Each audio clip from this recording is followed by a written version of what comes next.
ఆమె హీరోయిన్ కాదు, నటనలో ఓనమాలు తెలియవు, పెద్ద సెలబ్రిటీ కూడా కాదు. అయితేనే లక్షల్లో ఫాలోవర్స్. టాలీవుడ్ అయినా బాలీవుడ్ అయినా ఏ ఇండస్ట్రీ అయినా సరే ఆమెతో రీల్స్ చేసేందుకు పెద్ద పెద్ద స్టార్స్ పోటీ పడతారు. ఎందుకంటే రెప్పపాటు సమయంలోనే నవ్విస్తుంది, కవ్విస్తుంది, ఓ మంచి స్టోరీ కూడా చెప్తుంది. అన్నిటికీ మించి ఆహ్లాదాన్ని పంచుతుంది. వాటికే కోట్లలో వ్యూస్, లక్షల్లో కామెంట్లు. అందుకే రెండంటే రెండేళ్లలోనే ప్రపంచ స్థాయి సోషల్ మీడియా ఇన్ఫ్లుయెన్సర్గా ఎదిగింది ఈ బెంగళూరుకు చెందిన నిహారిక ఎన్ఎం. అంతేకాదు, ప్రతిష్టాత్మక కేన్స్ ఫెస్టివల్ వేదికగా youth icon entertainer of the year అవార్డును అందుకుంది. కేన్స్ ఫెస్టివల్లో రెడ్ కార్పెట్ పై అడుగు పెట్టాలని ప్రతి హీరోయిన్, మోడల్ కళ్ళు కంటుంది. అయితే సోషల్ మీడియా ఇన్ఫ్లుయెన్సర్గా ఆ రెడ్ కార్పెట్ పై మొదటిసారి తలుక్కున మెరిసింది నిహారిక. ఈ ఏడాది ఫోర్బ్స్ ఆసియా అండర్ 30 జాబితాలోనూ చోటు దక్కించుకుని తనదైన ప్రత్యేకతను చాటుకుంది. 2020లో ఈమెకు ఇన్స్టాగ్రామ్లో 1,00,000 మంది ఫాలోవర్స్ ఉండేవారు.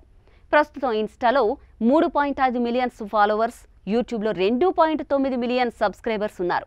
ఇక ట్విట్టర్, ఫేస్బుక్, టిక్టాక్ వంటి వేదికల మీద కూడా లక్షల మంది అభిమానులను సంపాదించుకుంది. అంతేకాదు, ఇటీవల టామ్ క్రూజ్ నటించిన మిషన్ ఇంపాసిబుల్ సిరీస్లోని latest movie Mission Impossible the Final Reckoning సినిమా ప్రీమియర్ షో యూకేలో వైభవంగా జరిగింది. ఈ మూవీ ప్రమోషన్స్లో భాగంగా వివిధ దేశాలకు చెందిన ఫెమిలియర్ సోషల్ మీడియా స్టార్లను ఇన్వైట్ చేశారు ఈ మూవీ మేకర్స్. ఈ ఆహ్వానం అందుకున్న వారిలో ఇన్ఫ్లుయెన్సర్ నిహారిక కూడా ఉన్నారు. ఈ సందర్భంగా తాను టామ్ క్రూజ్ను కలిసి ఆయనతో ఫోటోలకు కూడా పోజులిచ్చారు. ఈ మధురానుభూతిని ఆమె ఒక ప్రత్యేక వీడియో రూపంలో తన ఇన్స్టాగ్రామ్ ఖాతా ద్వారా అభిమానులతో పంచుకున్నారు. Bollywood, Kollywood, Mollywood, Tollywood a film industry అయినా, ఏ హీరో అయినా రీల్స్, షార్ట్ వీడియోల కోసం నిహారిక సమయం అడిగితే తప్పకుండా ఆమోదిస్తారు. కొందరు హీరోలైతే సినిమాల ప్రమోషన్ కోసం స్వయంగా ఆమెను సంప్రదిస్తారు. టాలీవుడ్ సూపర్ స్టార్ మహేష్ బాబు, సర్కారు వారి పాట, అడవిశేషు మేజర్, యష్ KGF 2 ప్రమోషన్ల కోసం ఆయా హీరోలతో కలిసి నిహారిక రీల్స్ చేసింది. చిన్నప్పటి నుంచి నాకు మహేష్ బాబు అంటే చాలా ఇష్టం. ఆయన సినిమాలు చూస్తూ పెరిగాను. నా క్రష్తో తొలిసారిగా మాట్లాడుతుంటే కొంచెం తడబడ్డాను అంటూ నాటి ముచ్చట్లను పంచుకుంది నిహారిక. చెన్నైలో పుట్టి బెంగళూరులో పెరిగిన ఈ చిన్నది లాస్ ఏంజల్స్లో MBA చదివింది. లాక్డౌన్ కారణంగా అమెరికాలో చిక్కుకోవడంతో కాలక్షేపానికి షార్ట్ వీడియోలు చేయడం మొదలుపెట్టి స్టార్స్ను అనుకరిస్తూ ఫన్నీ వీడియోలు చేసింది. అంతేకాదు, యుఎస్లో కొత్త కొత్త ప్రదేశాలను పరిచయం చేస్తూ వీడియోలు రూపొందించింది. దీంతో అనూహ్యంగా ఫాలోవర్లు పెరిగిపోయారు.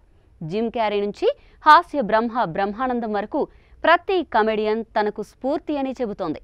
దక్షిణాదిలో బంధువులు ఉండడం వల్ల సెలవుల్లో ఆయా ప్రాంతాలకు వెళ్లి ప్రాంతీయ భాషలు నేర్చుకున్నానని, అందుకే నాకు తెలుగు, తమిళ, కన్నడ భాషలు బాగా వచ్చని చెబుతోంది.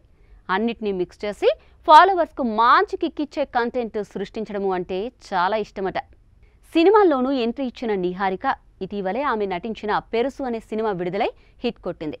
ఇప్పుడు లేటెస్ట్గా టాలీవుడ్లోనూ అడుగుపెట్టి అదృష్టం పరీక్షించుకోనుంది. గీతా ఆర్ట్స్ నిర్మించిన మిత్రమండలి సినిమాలో ప్రియదర్శితో పాటు లీడ్ రోల్లో నటిస్తోంది. త్వరలో ఈ మూవీ రిలీజ్ కానుంది.